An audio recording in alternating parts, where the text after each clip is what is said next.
Hot mics.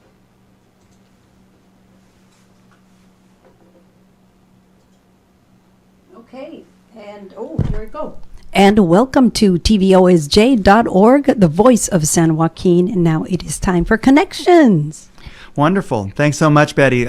This evening I'm going to be on my own. Normally I would have a guest, but this evening I was just gave people too short a notice and didn't quite get that together. But I did want to talk with folks about the Peaceful Holiday Fair that's coming up this weekend on December 6th and 7th on Friday and Saturday over at Central United Methodist Church.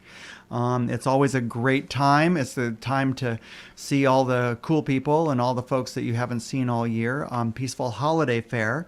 That's on December 6th and from 4 in the afternoon until 8:30 in the evening. And then on Saturday from 10 in the morning until 3:30 in the afternoon. And so if you can make it either of those 2 days or both of those 2 days, it'd be great. Once again, we are overflowing with booths, and people are signing up. They're trying to sign up as we speak. But we have our I think 35 or 40 booths there, and it's the Fellowship Hall in at Central Methodist Church.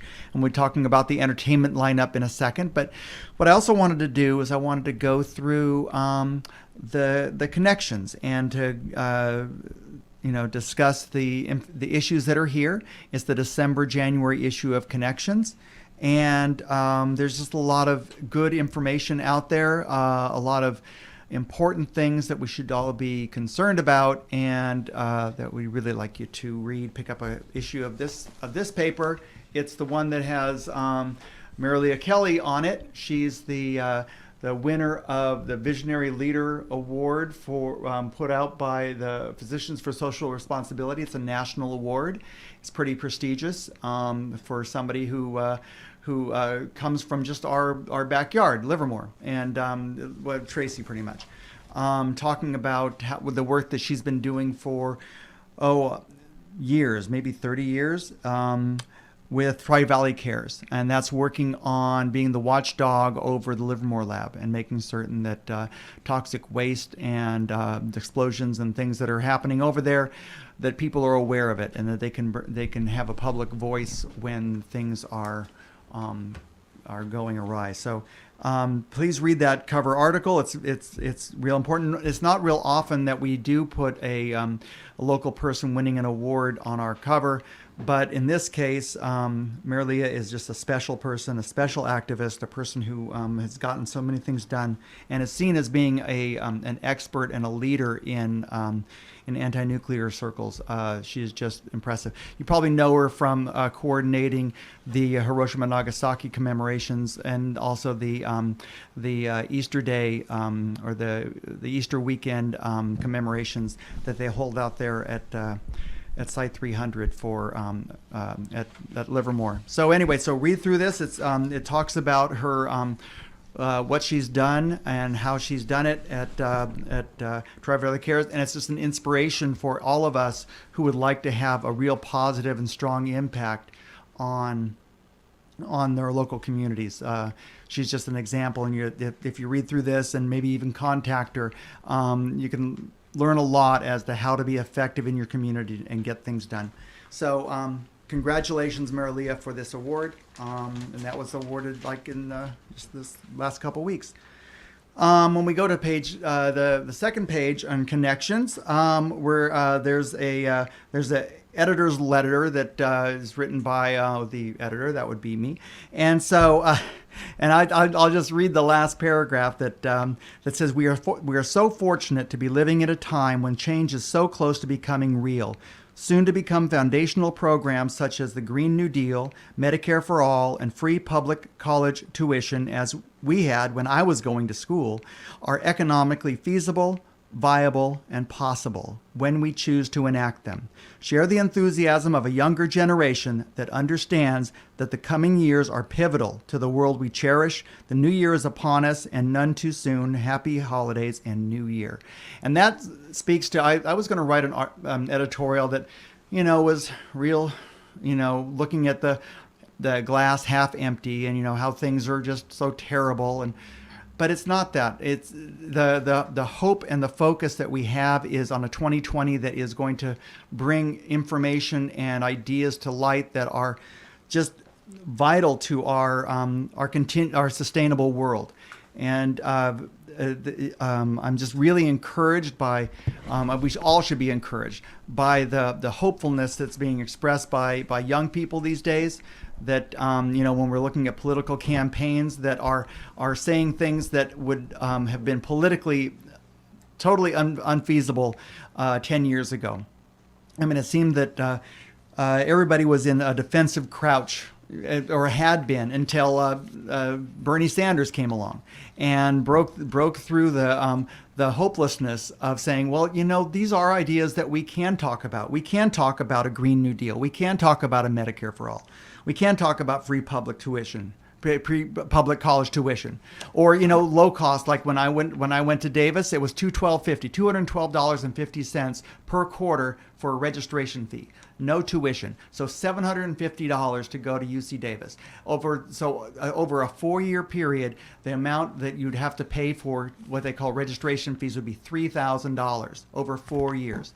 That's the sort of radicalism that we're talking about in terms of free public education. And it wasn't that radical because, well, I guess I'm pretty old, but still, that's maybe 40 years ago.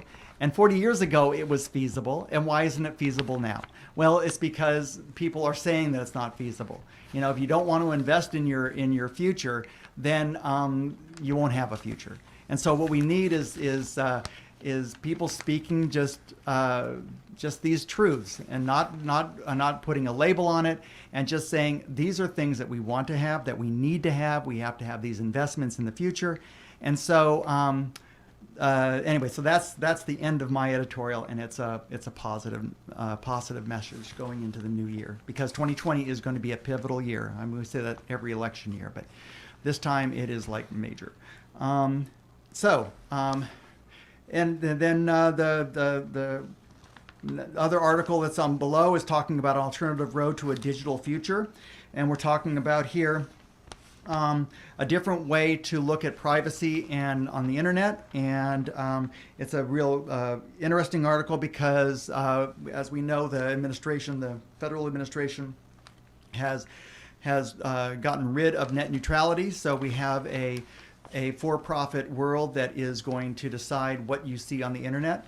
And this is talking about an alternative vision to that, starting in California and hopefully moving on in the subsequent years in 2021 when there's a regime change in DC.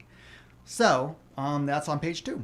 Then on page 3, we're talking about America's streets and squares are waiting, but when will the people rise up to fill them? This is a Ralph Nader article talking about just the issues that I touched on in the editorial. Student debt, wages, civil rights, poverty, health insurance. These are issues that many people would be rising up in the streets in other countries to protest the current condition of. And here in our country, we are just sort of not there yet. We don't have people rallying. But I am hopeful that in 2020, Peace and Justice Network is a vehicle through which we can do these sorts of demonstrations. We did help sponsor the anti-Iraq, anti-war protests of many years back, which was really a very large demonstration, which unfortunately was unheeded, and we ended up spending trillions of dollars in war and causing thousands of deaths. But right now, it's a time for us to revisit and get people involved, get people to stand up. And the nice thing about this article is it discusses some of the issues and some of the reasons why people want to rise up. So check out that one. On the bottom of that page is a local article from Kate White from League of Women Voters. And she's talking about fixing Prop 13. And Prop 13, Proposition 13, a lot of people will remember that as being the initiative that capped property taxes back in 1978, and capped property taxes at a certain level, and they cannot go higher than 1% in any given year. So that's why a lot of people who've been living in their homes for years and years and years are paying very little in property tax. Whereas the persons who move in right next door to them are paying like thousands and thousands more. This initiative that we're talking about for 2020 is going to be in the presidential election year. It's not going to be in the primary. Is talking about, and they're gathering signatures now. What it'll do is it will exempt companies, corporations from Prop 13, so that when because the benefit of Prop 13 was as you get older, you would not be taxed out of your home. That was the problem with property taxes getting higher and higher, and people on fixed incomes could not pay their property taxes. And so that's why the feeling that what we had to do was cap those personal property taxes. But the thing about corporations is that they never die. They never pass on their properties to other people. So they continue on, and they will be taxed at this low rate forever. It will never be reassessed at the higher market value. And so there are huge corporations like Exxon, or the refineries, or any other places that are really getting away with not paying their fair share, are paying very little property tax. And so what this does is this tries to rectify that. And so it's going to be a tough haul, because there's going to be a lot of money against this. There's going to be a lot of corporations who are saying, well, if you tax us, we'll leave. But we've heard that story before, and people don't leave. We have 40 million people in this country, in this state, and people are still coming to California. So there's so many reasons, and we all know why we're still here. So anyway, so this is a proposition just to give you notice that it's going to be coming, and it's something that would be something we might want to rise up in the streets to support. It's a good issue. It's on page 3. Page 4 and 5 normally talk about what we would call our entitlements. We talk about health care and Social Security. And page 4 talks about the presidential candidate Elizabeth Warren's Medicare for All plan, and why the way she's discussing how to fund it is problematic, and that it will end up probably ensuring that Medicare for All does not happen. Primarily because the way that she wants to fund it is very difficult, and then politically it'll be impossible to pass. And so all in the reason why she's proposing that is because she wants to say that she's not going to pass a tax on the middle class. And that's the whole reason why she wants to go the route that she's going. But read through the article, and you'll see that really the way that she's the taxes she's talking about, the wealth tax and tax on higher income folks, is going to be very difficult and time consuming to pass.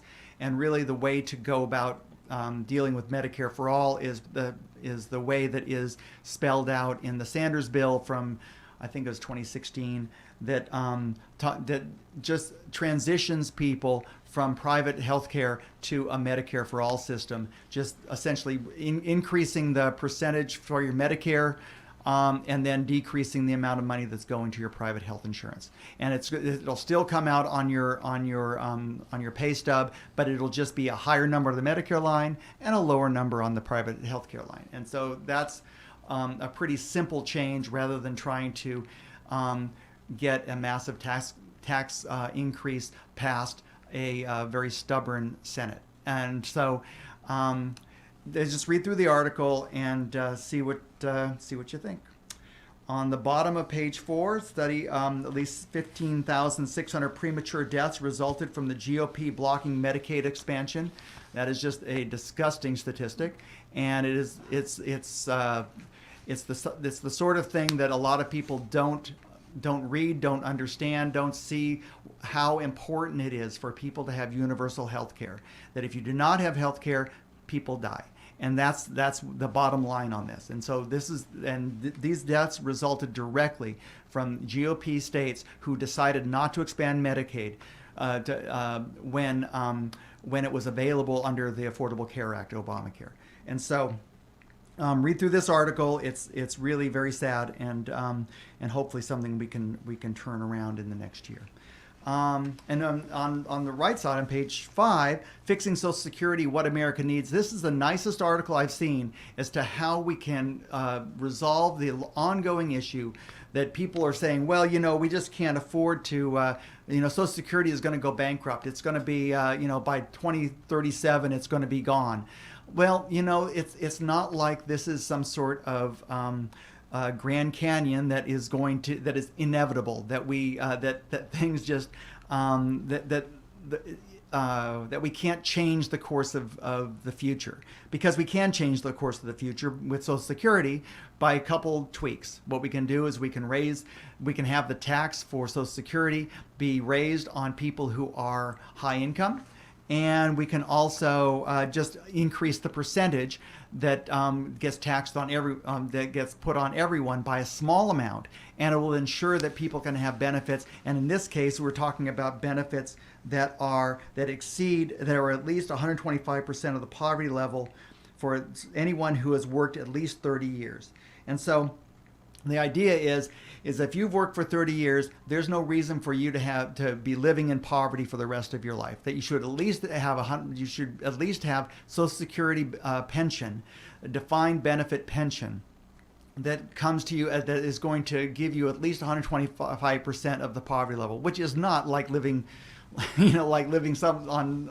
as somebody who's super rich. But it'll at least allow you to pay your rent, pay for your food, and hopefully pay for your health care, unless we do have universal health care by then. But anyway, it's a very good article by a very well-respected economist, Dean Baker, and you ought to check it out. It's on page 5. So, Betty, you've been reading along with me on some of these issues. What do you think about these so Oh my far? goodness, they're scary. They're scary only because, when you are not in the know and when you hear information that is going to affect you and your families, you have a tendency to worry. And yes, you want to make a difference. You want to do whatever you can to help out. I have 3 daughters. Yeah. And thank goodness, 2 of them have already finished college and they're working towards a career. Yeah. But as a mom, you will never stop being concerned for their well-being. Yeah, I hear you. Yeah, I have my little one who's studying to be a doctor. Yeah. And she's still going for it, and she's at East Bay, and she's on her 4th year, and she tells me she's not giving up yet, Mom. She says it's tough, but I'm not giving up. Yeah. Well, and that's the joy of youth, is that there's hopefulness, and I think when a lot of us.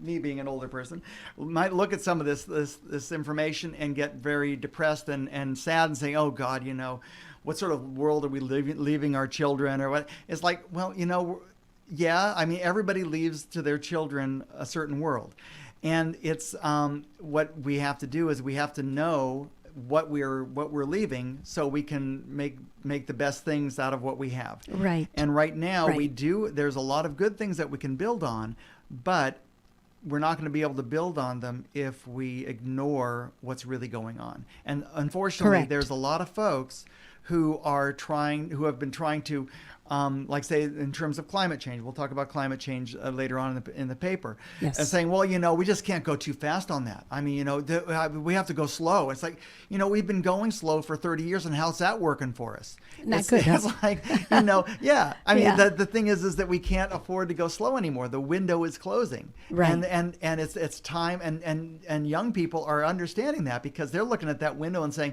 in 30 years, I don't want to be looking out the window and finding out that, the sea level has gone up by 5 feet. Right. And, and nothing was done about it. Yeah, when nothing was done about it, when we could have done something about exactly. it. And so we need to act. We need to act. And in fact, I just came back from an Earth Day meeting, and Earth Day is going to be April 26th. Wonderful. Sort of to segue, yeah, and it's going to be in such a Victory great Park. event. It's a wonderful event, and this year it's going to be Climate Action Now, CAN. So CAN, Climate Action Now.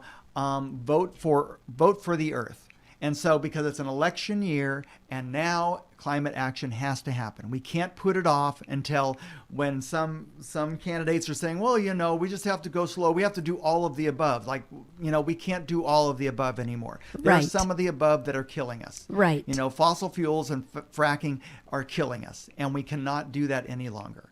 And so we have got to say, just like a lot of people look at a animal and say, that's not food. At some point, people have to say, that's what vegetarians are saying, is well, don't you crave meat? And say, well, no, just look at that and say, that isn't food. It's the same way as you look at a rock and you say, that isn't food. Yeah. And so the thing is that what we have to do is you have to look at fossil fuels and say, that's not fuel.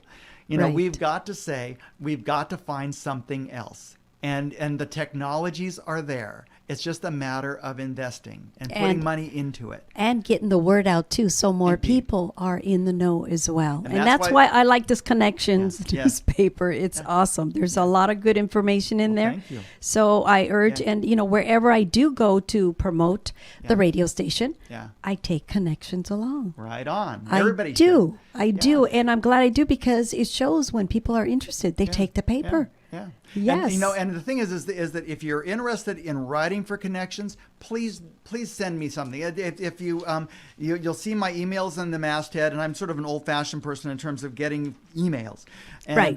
Rather than texts or whatever. I mean, but the thing is that, and don't wonder, well, should I send this article in or shouldn't I? It's like, take a look at what the paper has. It doesn't. Your article doesn't have to be as definitive as some of these professionally written articles. Right. But if it has a local angle, if it has an action orientation, and like say between 400 and 800 words, send it in. Even if it's a letter, just write how you feel about these issues, because that's how things happen. I think they would be surprised that it would be printed. I think they would be surprised. Right. And a letter would be printed on page 2, and an essay or a poem would be like on page 16 or 17. Mm-hmm. Yeah, and so I always write a letter, my own letter, and so all the rest of the letters would be on page. And right now I don't have any letters because people haven't really written, but. Okay, put out the contact. Put out the contact info. People are intimidated, but and the contact info is on page 2 on the right hand banner. It's a masthead, and my name is there. Bruce Giudici, bgiudici@caltel.com. My number is 786-3109. If you want my cell, it's 559-6279. And really, if you want to take part in working on this paper, there's a place for you. Also, we can always use more distributors. If and you more ads. Ads. And more ads as yes, because well. I was able to sell an ad, and I'm thinking, I can do this again. I can get it out there and let people know that they can put an ad in there. I think, people will like to see more local stuff. If I don't have local stuff, I'll pull in something that I'm pretty certain that folks who read the record aren't getting. Like I said, let's get to page 6. Governments beware. People are rising up worldwide. Now, what this talks about is, on page 3 was an article by Ralph Nader about the reasons why Americans should be rising up in the streets.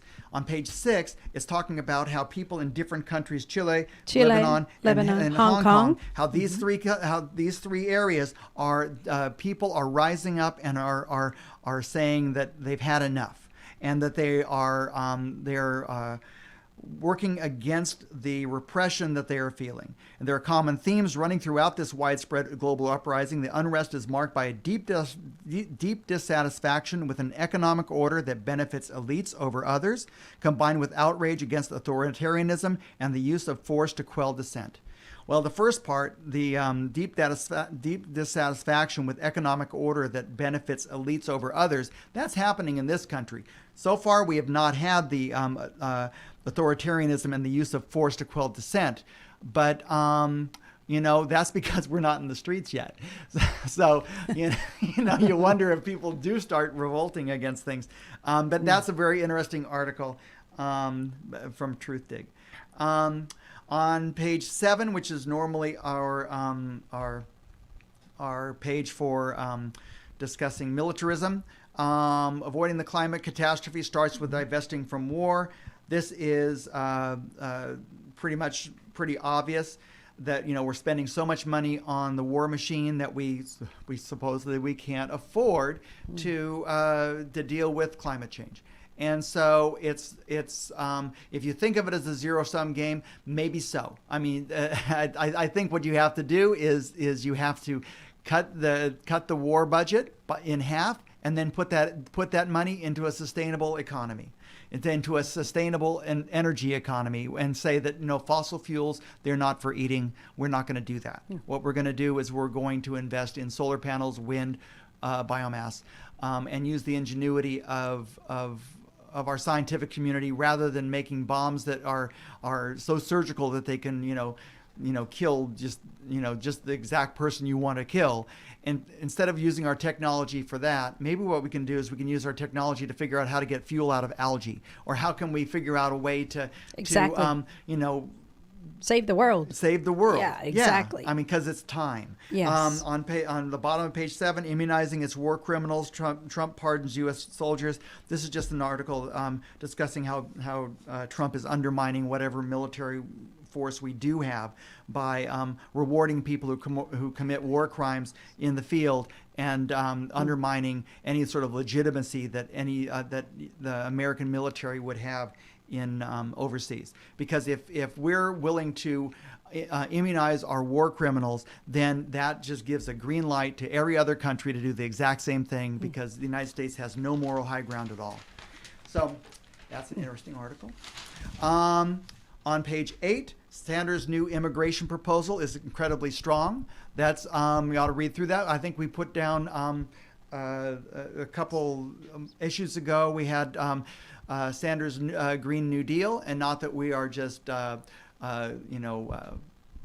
saying that you should vote one way or the other, but these ideas are the way we should be going.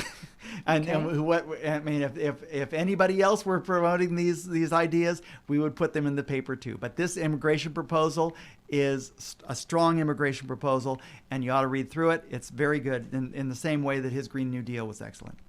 On page 9, we're talking about borders. This is a very interesting article. Yes, what would you say, Betty? Oh, I'm reading the title. Yeah. Yes. Borders don't secure anything but global inequality.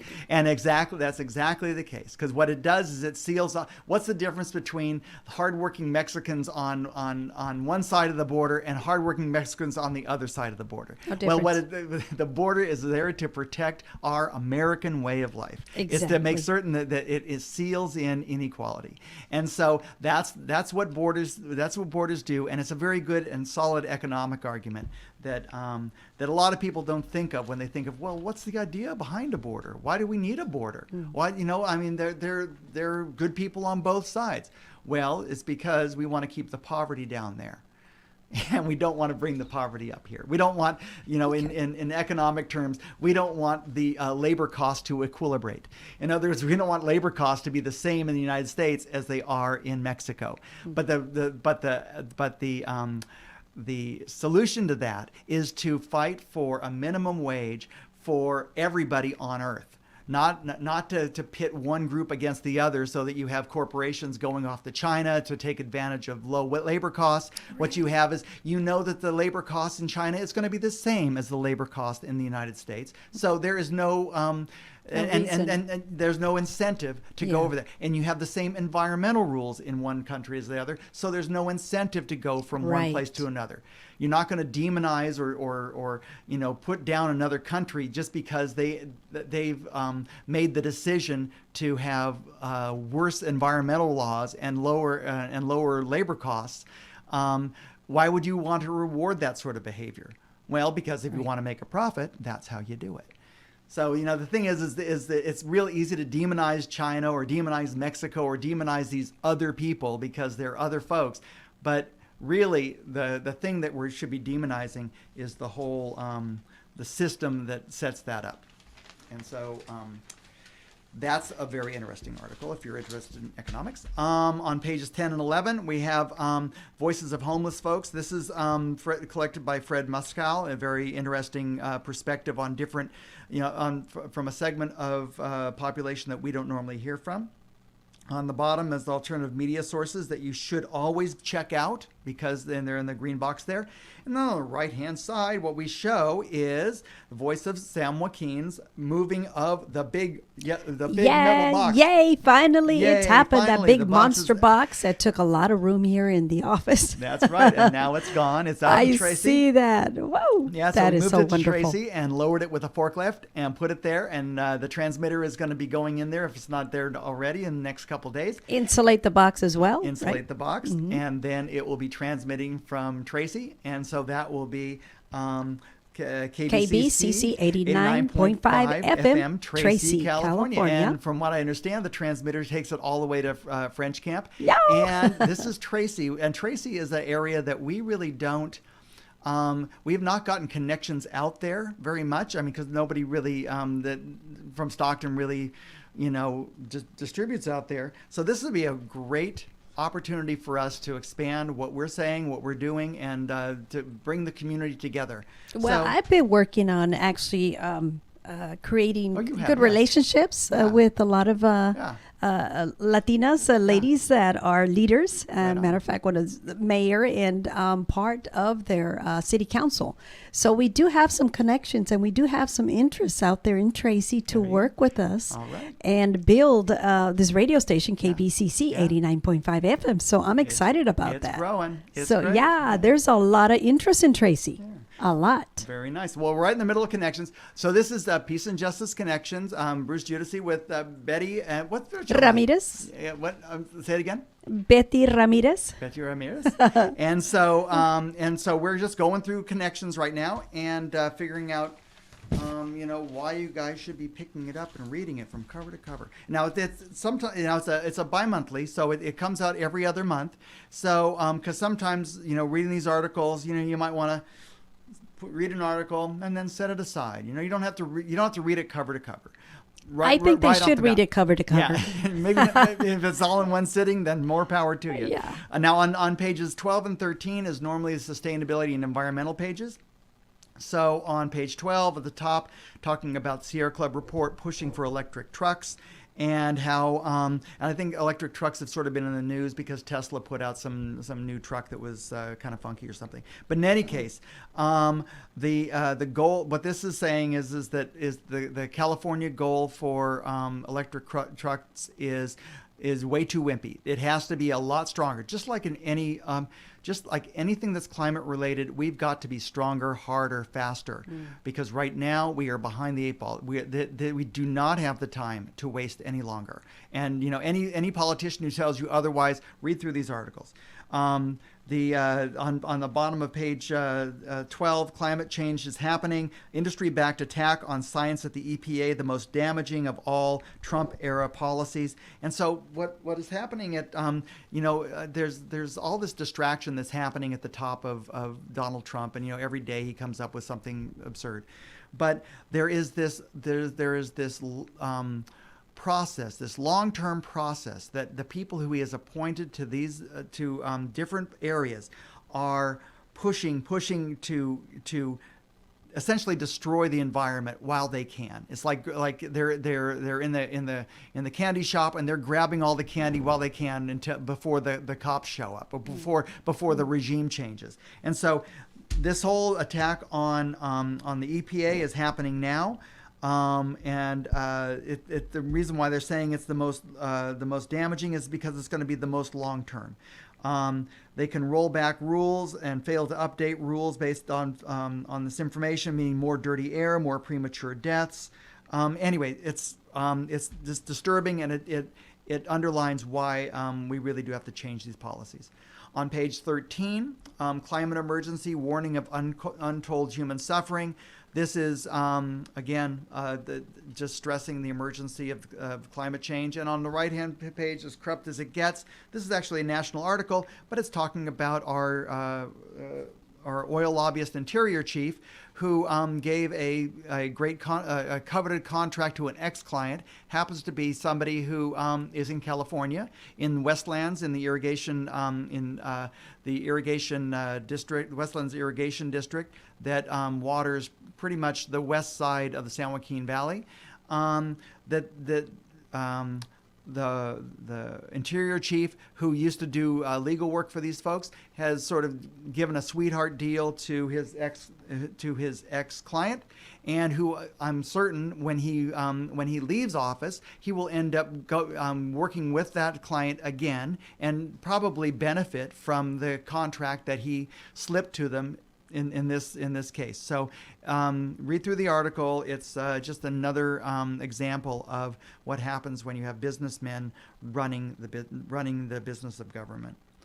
And another Sierra Club report on the bottom talking about alternatives to biomass incineration, how we shouldn't be burning biomass, but there's different ways to get rid of biomass, and burning is not one of them because it produces way too much carbon. So read through that, please. And then we're getting into page 14 and 15, which is normally an international section. And talking about on the left-hand side, talking about the coup in Bolivia. The United States would not want to call it a coup, but they essentially engineered a coup of Evo Morales, the first indigenous elected as president in Bolivia. Bolivia is notorious for having had its resources just stolen from under them. First it was tin, then it was, I forget what. Bolivia used to be rich in all sorts of minerals, and because of corrupt leadership, they have the leaders were installed by capitalist leaders who then proceeded to extract all of the resources at very low cost so they could profit from it. And they paid off the president or the leaders of those countries so that the president stayed rich and was able to live a very high life, while the companies extracted all the resources. And this is a typical this is a typical model for just about the way every corporation operates in a less developed country. Is they install a puppet who will do whatever they want because they're going to get paid off and their family's going to get paid off and they're going to have billions in Swiss bank accounts. A lot of corruption. Yeah, that happens all the time. And yeah, we talk about Ukraine corruption. I mean, here the United States installed this right-wing woman as the president, and the reason, and this is a very interesting thing that you're not going to see in a whole lot of places, because of lithium. Lithium is an element that is becoming more and more important for for batteries, for sustainable long-term for electricity, for storing it, and so it's going to become more and more valuable as we develop the electric cars, and so. So these lithium, the lithium issue is had to be dealt with because Evo Morales was not going to roll over and give their lithium deposits over to a well-off Western corporation for nothing, but the woman who's in there probably will. And so you ought to take a look, read through this article. It is just it's just textbook the way the United States economic system works in a less developed country. It's really sickening. And then on page 15, when the U.S. supports it, it's not a coup. So this is a very interesting article from Fairness and Accuracy in Reporting. They're very good, about talking about how everybody knows that a coup d'etat is a very bad thing because that's when the military takes over something, over maybe a democratically elected government. So the United States never wants to be associated with a coup d'etat, but when the United States supports it, we don't want to call it a coup. What we'll call it is, what do they call it? When the military forces the elected president to step down, there's no four-letter word for that. The establishment outlet framed the action as a coup instead. Instead, President Evo Morales resigned. That's what ABC News said, from an infuriated population, angry at the election fraud of full-blown dictatorship. When the word coup is used at all, it comes only as an accusation from Morales or another official from his government, which corporate media has been demonizing since his election in 2006. And that's primarily because Evo Morales was a leader who was determined to make certain that the people of his country shared in the economic benefits of the economy, rather than being overwhelmed by it and impoverished by the capitalism that is invited in. So anyway, so that's a very good article. On page 16, there's a holiday discussion. 11 absurd conspiracy theories conservatives must believe in the Trump era. So you ought to just go through those. I sort of went through those with my Thanksgiving discussion. And so as you go through the holidays, you might come across folks, some conservatives who are relatives of yours. And you might want to take a look through these arguments that they must believe in and see if you can somehow counteract them. So that's a nice little list of 11. On the bottom page of page 16, changing the federal courts forever with extreme right-wing judges. We reported on this before, but it's happening lockstep. I think fully one quarter of the appellate judges in the United States judiciary, one quarter of the appellate judges have been now appointed by Donald Trump, and he's only been in office for 3 years. It's just astonishing. So anyway, so that's something to read. That's another reason to know that we should look at changes in 2020. Page 17, secularism does not destroy moral order, and this is something that says that organized religion does not have a corner on morality, and that so it's an interesting article for folks who believe that having a belief in a higher in a God does not necessarily convey upon you moral authority. And so anyway, so that's an interesting article. And then on the bottom, page 17, causing profound trauma, 70,000 children detained in 2019. And this is talking about the immigration crisis at the border. Again, if you take a look on page 8, Bernie Sanders has a solution to that that's a lot more humane, and something that's something we have to reverse. So one of the reasons I wanted to have a show this evening was I wanted to talk about the Peaceful Holiday Fair.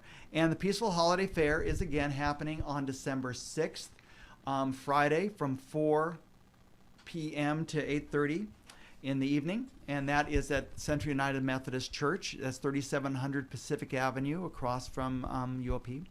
And so it kicks off with Friday from 4 to 8:30 in the evening on December 6th. And then on December 7th, it continues from 10 in the morning until 3:30 in the afternoon. Same place. It's on Friday. There's great entertainment that's going to be happening there.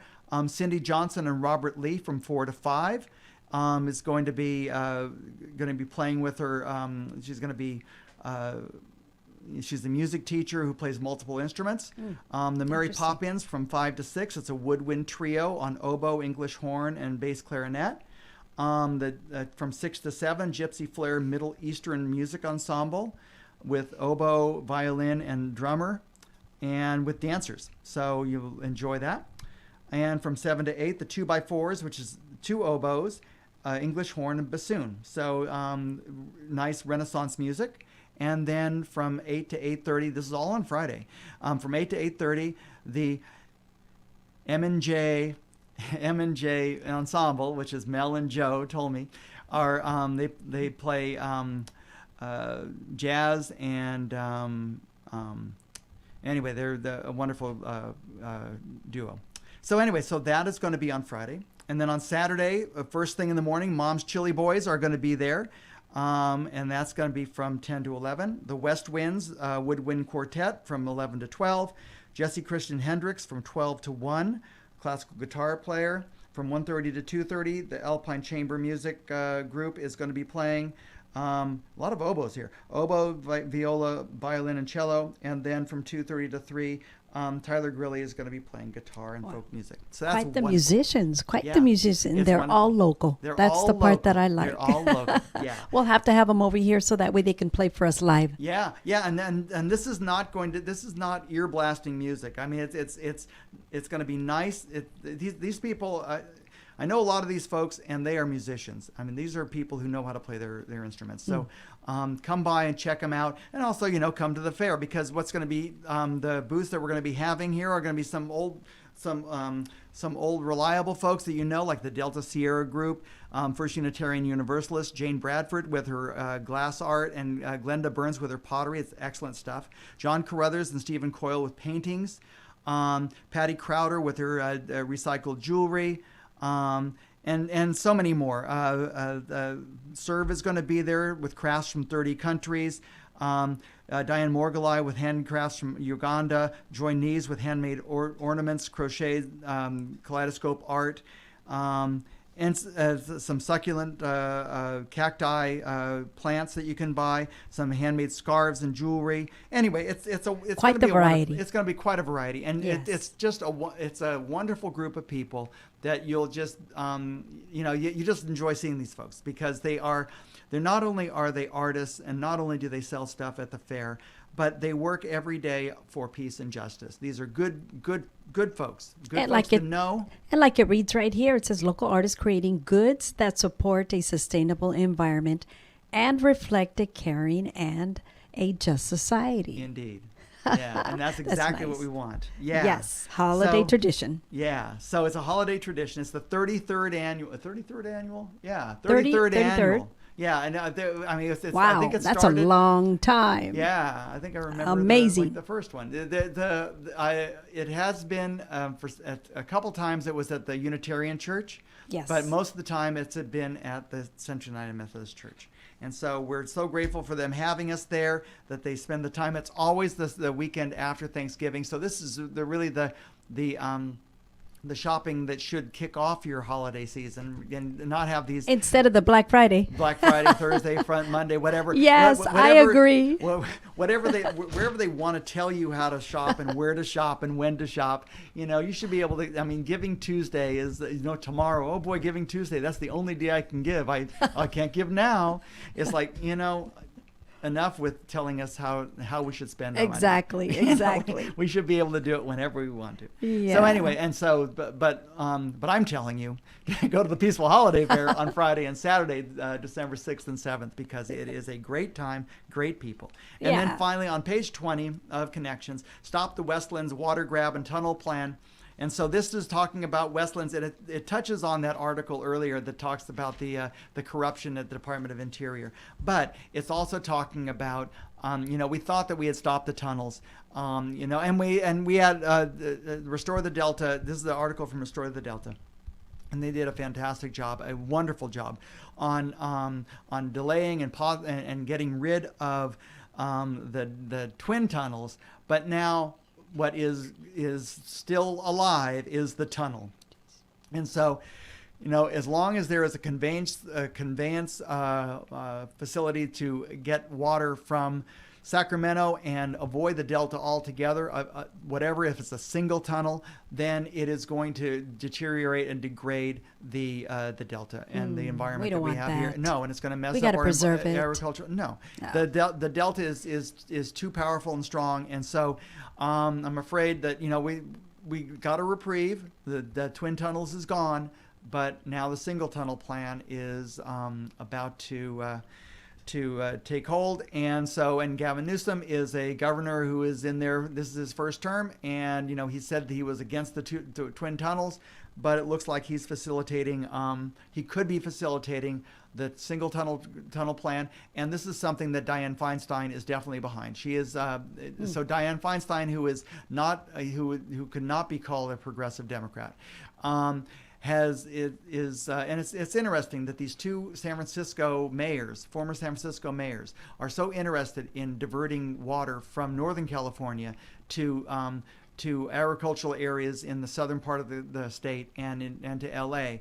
The agricultural areas that should not be over irrigated, because they leach out selenium and other sorts of salts that make the land toxic, and do not have a concern to try to keep the water here that keeps our agriculture thriving in well drained soils, and it's just surprising that we have these two Northern Californians pushing for this water grab. So anyway, read the back issue. It's a fight that's going to be had in 2020, and really a lot of this stuff in this paper here are things that are going to be carrying us into 2020. And really, we have to stay aware. If you can, on the back page also advertise with us. If you're interested in putting an advertisement in Connections, please contact us. We would really like to break up some of these words with some advertisements. It makes it more appealing, and also it helps us pay the bills. And then Friends Outside has a wonderful article. It has a wonderful ad on the back, and everybody knows who Friends Outside is. They're the folks who run the visitor centers and do case management in the state prisons, and also to provide a place where folks who are coming out of a prison environment to be able to be received in their communities in a way that they will not repeat and not go back to prison. Wonderful. And so it's a very worthy and wonderful organization that I used to work for at one time. Wonderful. So anyway, yeah. So it's a good organization, and if you have some donation dollars, you can give them to Friends Outside as well. Okay. So anyway, so Betty, do you have anything to add? It sounds like there was a wonderful holiday thing just this last weekend, the Miracle Mile, right? Yes, and it was through the organization of the Miracle Mile, and it was called the Holiday Sip and Shop.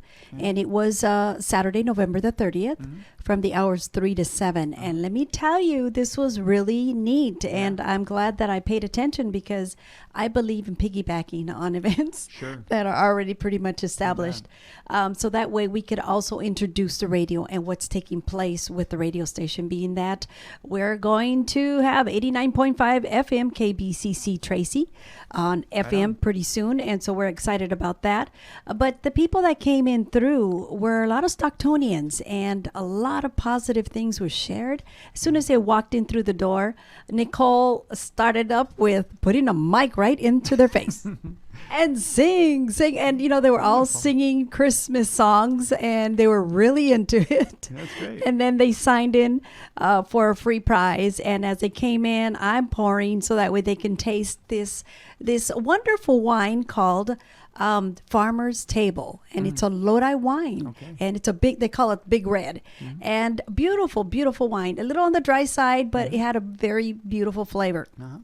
And of course everybody was coming through, and as they were tasting, the next step was having them come in and do a shout out right here live, and they got the full experience, what it's like to be on live radio. And they were all beaming and left in a positive way. And so I was happy to be able to do that. We decorated the place really nicely. Yes, nice. Very festive. I wanted to make sure it was inviting. What about Concilio? They're having something on now. December The Concilio came today, and they said, "Hey, can you advertise? Not advertise, but can we mention the event?" Sure. Of course, it still falls into advertisement. And I said, "Sure, why not?" Concilio always comes through every single year, and what they're having is their Christmas in the Valley tamale dinner. And it is a fundraiser to help families in need during Christmas time. And it's going to take place Friday, December the 6th at the Civic Auditorium, which I think is wonderful. You could either order your tamales dish and come by and pick it up, take it home, or you could sit down and have the dinner there. Now, they are planning on having some entertainment. They don't know yet, the band, but they are going to have live entertainment, free photos with Santa while dinner is taking place. And yes, it is at 525 North Center Street, Stockton, California, 95202. The Civic Auditorium. Right? Exactly. Yeah, right. And it's pretty affordable. I'm looking at the price. Of course, we can't mention the price, but it is very, very affordable. It's a deal. Nonprofit. So anyway, it's a good deal. And now the thing is that Friday, December 6th. Well, gee, what was? Oh, that's right. The holiday fair is from 48. But that's okay. But this could go in the evening. Let's see. You can the actually hours go to both. Yes. The thing is that's that right. who spends 3 hours eating? Exactly. I don't know. I mean, I spend a. And this is going to take, see, the dinner, the lunch is going to goes be from 11 to 2. a.m. to 2. And that's so, a drive-through. Yeah, but if you want to do the sit-down and drive-through dinner, that's from 5 to 8. But, say you go from 5 to 6, then from 6 to 8, you can come on over to the Peaceful Holiday Exactly, Fair and check that out. exactly. Yeah, Because this is going to go on early, 11 Yeah. to 2. We start, December the 6th, 4 to 8. Yeah, So because we're young good. folks, we can multitask. Yes, can we do can. many things. So, I'm in fact, quite the if you look in multitasker. if you look in the calendar, there are just so many things happening on December 7th. It is Yes. it's a holiday gift fair. There's the San Joaquin Delta College Jazz Festival. There's the annual tree lighting ceremony at Weber Point, astronomy in the park, Festival of Trees, Mickey Grove Zoo Lights, and that's all on That's right. December 7th. We have that poster too, Yeah, Mickey's Grove. yeah. That's So there's all going to sorts of be stuff. really neat. So really, There's a lot to check do. out the calendar. There's a lot of stuff happening, I think one of the reasons is that the calendar is really squished this year because Thanksgiving was late, and so a Yes. lot of these events that would maybe be spread over 3 weeks or 2 or 4 weeks might now only be 3 weeks. Oh, And so, yeah. okay. So Well, that's now understandable. They're all squished. So anyway, so December 7th should be a very active day. Rest up for Yes. that, and make certain you come by the holiday fair because it's a good time. And if you can't make it on the 7th. Or if you can't make it on the 6th, then come by on the 7th. And that is Saturday between the hours of 10 a.m. and 3:30 p.m. at 3700 Pacific Avenue, Stockton, California, the Central United Methodist Church Yep. across from the University of Yep, it's Pacific. the Big Fish Church. Everybody knows The that Big one, huh? Fish Just Church. before you, I when love you're going north, that just before you cross rooftop. the river. Yep. Yes. So anyway, I thought I was just going to be, it's going to take a half an hour to get through this thing, but it took longer. So that's fine. But really, Connections is, I think it's a good issue, a good article, good issue this time. There's a lot of stuff there for you to think on. And to plan on maybe taking part in 2020. We're going to keep on doing this. You may have gotten a fundraising letter from Connections or from Peace and Justice Network the past week or so. Please support us. We do, we live off that support. We do not have any grant funding or anything government or whatever. It's all based on your donations. It's all local community. We're not beholden to anybody but you and basic morality. And come by and pick up an issue, Yes, and please do. share Yeah. with your family and friends. And if you can help with a financial gift, please think about doing something other with the paper. Maybe distribute. Maybe you can write. Maybe you can do some layout. Anyway, contact us. My contact information is in the masthead. So please. Yes. So it's been a wonderful time. Have a happy week. Hopefully we'll have another. I'll get somebody to be on the show next week, and I'll ask them along. But for now, have a great evening, and thanks so much for listening.